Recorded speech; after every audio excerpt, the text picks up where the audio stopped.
Hey everyone, this is the LEGO Ninjago Legacy version of the Boulder Blaster, the plane developed for Cole back in Season 4.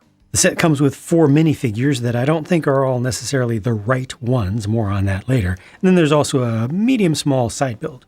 Like almost everything depicted in the Legacy series sets, this was produced before in an older set back in the day, and I did review it back then. If I recall correctly, I reviewed it pretty favorably, especially liking the play features of it. I don't think I liked the look of it all that much, but I kind of got it. I kind of understood what they were going for. This one has elevated the appearance. It has also elevated the build. This feels like the original grown up to me. This feels to me like a Lego Ninjago movie version of a thing. You know, a lot of people didn't like the Ninjago movie itself, the way that it stood apart from the series, but the sets were really good, right? They were high level, they were built nicely, they were designed nicely, they looked good on display, and for the most part, they played well. This has all of those qualities. It is definitely a huge improvement over the previous one. It is larger, and it especially stands taller. It has more height. Lego is generally not big on height for things other than, mechs. But even like buildings, they tend to not go very, very tall on. And vehicles and flying craft, they'll add some length. Sometimes they'll artificially add some width by having the smallest or the thinnest, most basic pieces to kind of extend artificially wingspan. But this has height to it. So I have to be careful not to touch too many things up front. And we'll get to that in just a second. But see, this really stands up so much, and it gives it a presence on display. Plus, the color scheme just has a certain regality, in my opinion. The amount of black is good, so it's not overwhelmed by the gold accents, and it's also not overwhelmed by the orange. The orange is subtle enough, and they also brought in some of the sand green and not too much of that. I like the balance here. I also even like the graphics and the stickers that were used, in spite of the fact that these stickers are big, really big. I just think they look very, very good, and I think that they're important. These are, obviously very large pieces. They are not the new style of ramp that has no studs on top. These do have studs on top, which I am 100% happy with. You got some revolvers used for small details in here. Got the little details. I don't even know what those little teeth are supposed to represent. But the big deal here is, once again, the play feature. Even though there's so much focus put on making this look good, and we'll talk about that canopy in a minute or so. The big deal here is, once again, the play feature, because all of this rotates with a geared mechanism, and the ends of these spring-loaded shooters are going to hit this down here, this little wheel, and it's going to make them fire off. You got a little landing skid here in the front. So this handle is designed for smaller hands, as it should be, but it works just fine for big adult, huge fig hands. And this is perfect for swishing. Absolutely perfect, because it has an angle to it. It's not straight up and down or forward to back. It has an angle. Once again, like the last one, it feels like you're picking up a toy gun. As well it should, because you have all of these shooters up front. So I'm actually going to do this. I'm going to fire these things off. It's best to do this with 2 hands, because you do need to put some pressure into that. But right, Boulder Blaster, go. Oh, there's one that didn't shoot off just yet. So here we go. There we go. There's the last one. And you just fire off. And, those aren't stud shooters, so I won't lose all of those pieces. I will actually be able to find all of those bolts, unlike with studs, which always get caught in like weird places behind the feet of furniture and stuff. But once again, it works great. It also works left-handed or right-handed, because it's mirrored. The mechanism where you grab this and turn it is over here. It's also over here, exactly the same. Very nice, ambidextrous. Really appreciate that. It's smooth. It's not flimsy at all. It's really well built. This thing is solid. Does not use a bunch of superfluous pieces, in my opinion. I mean, everything has its purpose here. Even the small things that are intended to give detail, they really add. It's an expertly crafted set. And even when you look at it from the most camera unfriendly angles, like looking up under there, you're not seeing a bunch of weird colors. The strangest color that you don't want to see here is one of those Technic pieces right there on the back. As soon as you're not looking at it directly from behind, you're not even seeing that. Most of the time, you're not going to see that. So, there's a little bit of red right there. But I mean, at least it's not like bright green or yellow or something. It doesn't bug me that much. And once again, from most angles, you're not seeing it. You can also see a little bit just through there, which I think is actually okay. It doesn't hurt in that case. So, I mean, even when I try to nitpick at this thing, still it holds up very well. Now that Canopy piece is nice. Cannot wait for them to recolor that to use, just imagine if they use gray for the secondary color, and that is dual molded, not painted or printed. Imagine if they do either a light gray or a dark gray, it doesn't matter. How many things will be made with that? They could also do a white.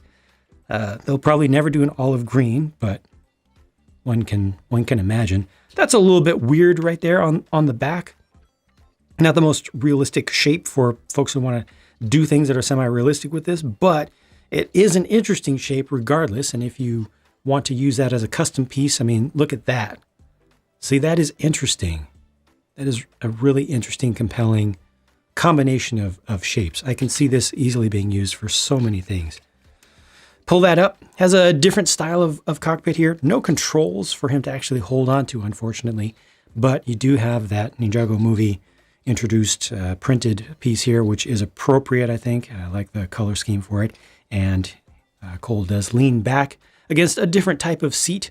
He doesn't have to lean back all the way either, fortunately. There is a good amount of clearance under this. So, he doesn't need to look like he's looking completely towards the stars. So that's good. And, I mean, look at that. Oh, I had not even looked at that myself before. That is perfect. I cannot ask for better than that. So many canopies and so many cockpit setups that LEGO has done have required that the figure lean way, way back, and then it just looks really weird. But this is totally believable. That is good design right there. I like it. Now, this side build, honestly, I mean, how many prison cell side builds has LEGO ever done? Correct answer is all of them. But this one is good. This actually has, I think, good display value. It really captures the aesthetic of the season, and it has play value, like genuine, proper, good play value, because you shoot at it with the Boulder Blaster, and there's a target right here, and it's integrated nicely. It doesn't say, hey, I am a target. Look at me. I mean, okay, maybe the shape does and the bullseye, but at least, it's not red. It doesn't have any arrows in it. It looks integrated in. It looks like part of the scene. It is offset a little bit to one side, but I can forgive that. And the idea is that you try to hit it, and when you do hit it, you release the person inside. Simple, very effective. Doesn't even look terrible around the back, just a little bit plain and unfinished, but at least, doesn't look completely unpresentable. Few pieces can help with that, especially like a couple vine pieces, a couple foliage pieces. But yeah, for a basic, oft-repeated style of side build, this is good. The Legacy Series Special Edition 10 Years of Ninjago figure, and this one is Kai. And I just wanted to show him to you on the stand first before we look at him a little bit more closely. This is one of the most generic, for lack of a better term, inoffensive designs of these special edition figures, in my opinion, which is great. That's exactly what I want to see for something celebrating 10 years. Like, I want him to look like a Ninjago ninja, and he absolutely does here, Kai. Once again, I like the metallic printing on top of the metallic plastic style with the metal flake in the pearl gold there.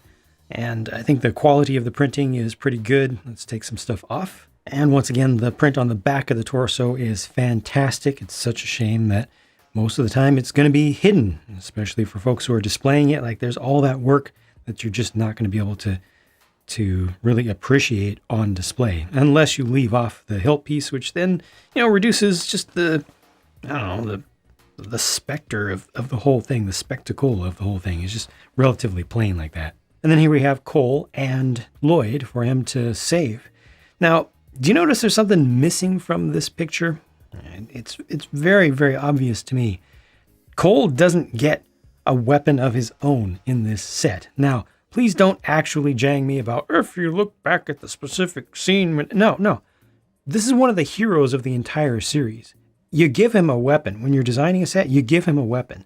People can decide to leave the weapon out of a scene for accuracy if they want, but you give every hero in a weapon and combat-based series a weapon. You just do that. Now, granted, you can just grab a katana or two, a golden katana or two, from the Boulder Blaster itself. It's very easy to do. But give him his hammer. Like, seriously, it would not have cost that much. Anyway, here are the alternate faces. The print work is pretty good there. And I do want to call out something that something good that I probably have never called out before, or maybe once. I personally generally don't like these styles, the non-hooded version or the relatively open, just small COVID mask versions of the Ninja. But the good thing about them is that they all allow you to have them mask off, hair on. So no additional hair pieces are required. Last up, here's another Izor, and I really don't feel like we needed another Izor in this season's Legacy sets. I think they should have chosen a different bad guy from season 4, just in my opinion. Spread them out a little bit. The prints here are pretty good. The yellow is not opaque enough, but the designs are pretty good. I like the face. That is done really well. Good design work, just generally speaking. And the print around the back is a little bit simple around the edges, but what detail is there is good. Here are the leftover or spare pieces with, again, more spare golden katanas for Cole to potentially use, but 0 hammers. I'm just saying, 0 hammers. This is the sticker sheet, which looked imposing to me, looked too big, looked like there was too much, and I didn't like especially how large these appeared when I first took this out of the package. But having applied those stickers, they are totally worth it. And now we talk price. I paid $40 US for this, its retail price. And with 449 pieces, the price to part ratio looks pretty good. I will say that the price to volume of stuff ratio looks pretty good too. If this was a Star Wars set, it would have been $80. Not even joking about that, and I'm not. If it was a city set, it would have been probably $60, at least $50. Like if it was $50, I probably would have been pretty happy with it. If it was a city set, honestly, but they probably would have charged about $60 for it. Or if it was a superhero set, probably $60. So yeah, $40, good. A little piece of me wishes it was just a little bit cheaper, like $35. Then I have to slap that little piece of me back into its senses. At the very least, the quality of build here justifies. Even if I look at this and say, well, that looks like about $35 worth of plastic there. The quality of the build is so good. It displays well. It plays well. It deserves a little extra. So I'm not going to complain about the price here. I will continue forever, for the remainder of all of existence of time itself, complain about the lack of any hammer for Cole. The set needs 100% more Cole hammer. You know what else it needs? 100% more Karloff. After all, do I have to give a spoiler alert here? I really don't think I have to give a spoiler alert for something that happened years ago. Karloff designed and built this thing. He deserves to be in this set. I don't know who would have had to be knocked out to get him in here. I'm assuming that this is very close to the absolute upper limit of what could be included in the set with this budget. This is not bad. This is actually pretty good, and it does give you a target. It gives you something to play against. So I'm not going to complain about this. I'm not going to say this should not have been included. Obviously, they had to do this. They had to do a bad guy as well, so that sucks, because then you have to have Cole, of course, and then you have to have somebody for Cole to rescue there. So